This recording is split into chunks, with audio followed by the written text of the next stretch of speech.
এবার অদ্ভুত দৃশ্যের অবতারণা হলো ইউরোপিয়ান ফুটবলে। একই সময়ে একই দলের হয়ে খেললেন 12 ফুটবলার। এমনকি সেই ঘটনা বদলেও দেয় ম্যাচের চিত্র। সেটাও আবার সাধারণ কোনো লিগ নয়, ইউরোপের অন্যতম শীর্ষ দল নেদারল্যান্ডসের শীর্ষ লিগেই ঘটে এমন ঘটনা।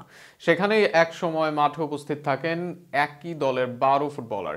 পুরো ঘটনা নিয়ে বিস্তারিত থাকছে প্রতিবেদনায়। নিজের ক্যারিয়ারে ছিলেন আর্সেনাল ও ম্যানচেস্টার ইউনাইটেডের মতো ক্লাবে। সেখানকার অন্যতম লেজেন্ডারি খেলোয়াড় ছিলেন ডাচ তারকা রবিন ভন পার্সি। আন্তর্জাতিক ফুটবলে করেছেন 50 গোল, সব ধরনের ফুটবলে করেছেন 300 গোল। সেই ভ্যান পার্সি এবার ডাগ আউটে দাঁড়িয়ে দেখছেন অদ্ভুত এক দৃশ্যের। আর সেই দৃশ্য ঘটেছে তার দলের বিপক্ষে। ইউরোপিয়ান ফুটবলকে বিশ্বের সবচেয়ে বড় মানসম্পন্ন ফুটবল হিসেবে উল্লেখ করা হয়।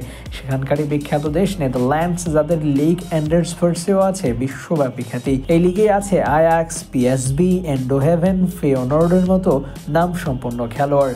আর সেই লিগে এক ম্যাচে এক দলে একই সময়ে মাঠে দেখা গেল 12 জন খেলোয়াড়। ঘটনা ঘটেছে ডাচ লিগের 8 নম্বর দল ফরচুনা সিটগার্ট ও এসজি হেরেভেনের ম্যাচে।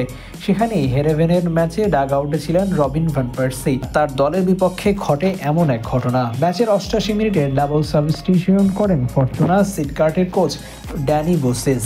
আর সেখানেই সুইস মিডফিল্ডার ফুসোর বদলে মাঠে নামেন ডাচ তরুণ খেলোয়াড় রায়ান জনসন। একই সময় জেসপার ডাহালসকেও তুলে নেওয়ার জন্য ডাকেন কোচ। তার বদলে মাঠে নামানো হয় দারিজ্জো গুরুজিস্কোকে। তবে সাবস্টিটিউশনের সময় গুরুজিস মাঠে নামলেও উঠে যাননি রালহাস। তিনি মাঠে থেকে যান পুরো 1 মিনিট। আর সেই সময়টায় 12 জন নিয়ে খেলে ফরচুনার স্ট্রিগার্ট। এরপর 89 মিনিটে মাঠ ত্যাগ করেন এই ডাচ লেফট ব্যাক। তবে আপাত দৃষ্টিতে মনে হতে পারে এই 1 মিনিট অতিরিক্ত খেলার কি ব্যবধান হয়েছে। 89 মিনিটে যখন 2-1 গোলে পিছিয়ে থাকে ফরচুনা স্ট্রিটগার্ড, তখন এই 12 জনের দল আদায় করেন থ্রো ইন। ডি বক্সের কাছেই সেই থ্রো ইন থেকে আসে কর্নার, যা থেকে পরে গোল করে ফরচুনা স্ট্রিটগার্ড। অবশ্য ডাচ লিলেন এমন কিছু অভিব্যক্তি করতেই পারেন। এই মৌসুমে যে সিনিয়র পর্যায়ে কোচিং শুরু করেছেন ভ্যান পার্সি, এর মাঝে 24 ম্যাচে আছে 9 জয় ও 4 ড্র। সেখানে আরও এক জয়ের দিকেই যেন ধাবিত হচ্ছিল তার দল।